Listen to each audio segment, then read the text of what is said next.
Pemirsa, selamat siang. Kami hadir menyajikan informasi terkini menemani Anda menikmati libur Lebaran. Saya, Lady Marina, dan inilah seputar Anyus Siang selengkapnya. Kita mulai informasi pertama, pemirsa. Mobil wisatawan menabrak warung di objek wisata Ceking, Tegalalang, Gianyar, Bali. Akibat dari kecelakaan, pengemudi mobil mengalami luka-luka dan dirawat di puskesmas. Sementara 2 penumpang yang hendak berwisata sepeda selamat. Pergerakan penumpang mudik melalui Bandara Soekarno-Hatta, Tangerang, Banten terpantau ramai di hari kedua Lebaran. Trafik pergerakan penumpang di angka 90.000 orang dengan 700 pergerakan pesawat. Diprediksi arus balik terjadi pada 7 dan juga 8 Mei mendatang. Hari kedua Lebaran, jalur wisata Puncak Bogor, Jawa Barat dipadati kendaraan. Penerapan sistem ganjil genap diberlakukan di kawasan wisata Puncak untuk menekan kepadatan mobilitas masyarakat. Rekan Raisa Nadia akan menyampaikan informasi terkini seputar mudik Lebaran 2022. Ya, Nadia, apakah edaran uang palsu selama musim libur Lebaran? Seorang pemuda di Surabaya, Jawa Timur mengedarkan uang palsu jutaan rupiah memakai modus penukaran uang baru untuk kebutuhan Lebaran. Ridho Roma, artis sekaligus musisi tanah air, mendapatkan remisi hari raya dan dibebaskan bersyarat dari lapas kelas 1 Cipinang, Jakarta Timur. Usai menjalani hukuman selama 16 bulan, Ridho Roma bebas bersyarat dan mengaku akan kembali ke dunia musik. Kedua libur Lebaran, arus lalu lintas di jalur objek wisata Lembang dipadati oleh wisatawan. Antrean kendaraan dari arah Bandung menuju Lembang terus mengular. Untuk mengantisipasi kepadatan arus lalu lintas, Satlantas Polres Cimahi memperlakukan rekayasa jalan. Kedatangan wisatawan melalui Bandara Internasional I Gusti Ngurah Rai Badung, Bali pada musim libur Lebaran tahun ini terus mengalami lonjakan. Jumlah penumpang di terminal domestik lebih dari 26.000 penumpang atau melebihi prediksi 25.000 penumpang per hari.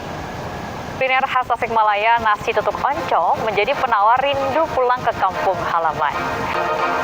Pemirsa, hari kedua Lebaran dimanfaatkan untuk bersilaturahmi ke sanak saudara. Bagi para pemudik yang sudah 2 tahun tidak mudik Lebaran, tentu kuliner khas kampung halaman sangatlah dirindukan.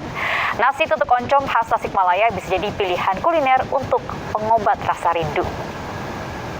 Pemirsa, hari Lebaran tidak selalu dirayakan dengan penuh sukacita, seperti yang dialami oleh warga Medan Belawan, Sumatera Utara yang merayakan hari Lebaran di tengah banjir pasang aerob. Dan kondisi ini ternyata bukan kali pertama dialami oleh warga Medan Belawan. Alih ke perayaan Hari Lebaran di Mekah, Arab Saudi, pemirsa, berbagai pelonggaran sudah dilakukan di Arab Saudi. Namun pada tahun ini, perayaan Idul Fitri bertepatan dengan dibukanya ibadah umroh secara luas. Lantas bagaimanakah kemeriahan perayaan Hari Raya Idul Fitri di Arab Saudi?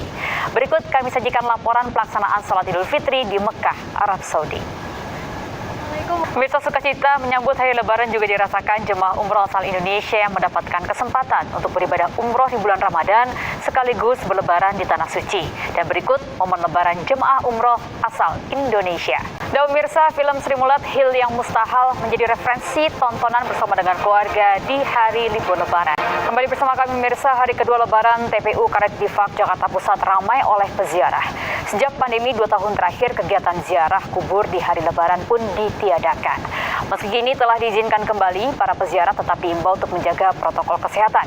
Dan berikut laporan Calvin Tonggi bersama juru kamera Bayu Lela dan juga Sutris. Di Bandung, Jawa Barat, ratusan peziarah memadati TPU Astana Anyar. Membludaknya peziarah karena 2 tahun pandemi COVID-19, ziarah kubur ditiadakan. Tradisi ziarah kubur dilakukan warga di hari Lebaran. Ini menambah omset pedagang dan juga petani bunga. Tidak terkecuali petani di desa penghasil bunga di Rembang, Jawa Tengah. Tidak hanya memasak bunga di sejumlah kota saja, tetapi juga diekspor ke luar negeri sebagai bahan baku minyak atsiri.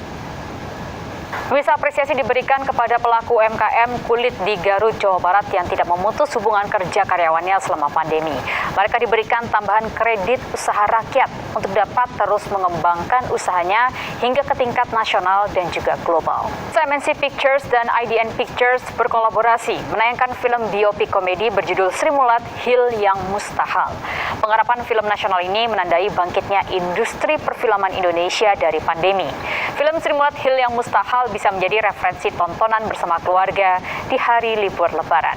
Dan pemirsa, kami akhiri jumpa kita siang ini. Akhirnya saya, Lady Marina, bersama tim bertugas mengucapkan selamat melanjutkan aktivitas, selamat menikmati hari libur Anda.